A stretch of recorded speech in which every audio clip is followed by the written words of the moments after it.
আজ আমি তৈরি করছি চিংড়ি মাছ দিয়ে কচু পাতা দিয়ে একটা মাখো মাখো চচ্চড়ি বা ঘন্টের মতো। এই যে এটা হলো দুধ কচু পাতা, আর আমি গরম জল দিয়ে দিয়েছিলাম যাতে সব কচু তো সমান না, এক একটা ফুলকায়, সে গরম জলে এটা আমার ভেজে আমি নিংড়ে রেখেছি। কালো জিরা এবার দিচ্ছি আমি, কাঁচা লঙ্কা দিচ্ছি, একটু রসুন স্বাদের জন্য,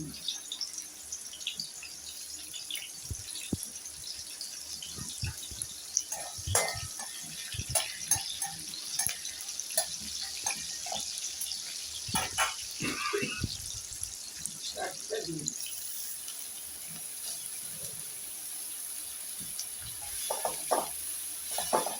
দিলাম একটু লঙ্কা গুঁড়ো, এই যে একটু লঙ্কা গুঁড়ো, হলুদ গুঁড়ো ওর মধ্যে একটু আছে, আর কাঁচা লঙ্কাও দিলাম, দই মিষ্টি সব দিয়েছি।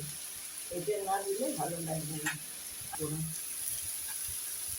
ভিডিওতে লাইক করবেন, শেয়ার করবেন, আমার পাশে একটু থাকবেন।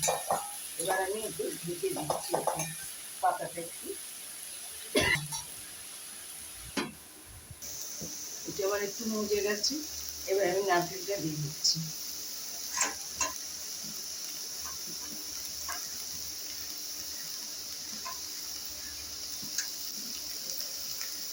সামান্য একটু নুন দিয়ে দিলাম আমি। এবার আমি নারকেলটা দিয়ে ভাজা ভাজা করে দেখতে, ভালো লাগলে লাইক করুন, শেয়ার করুন।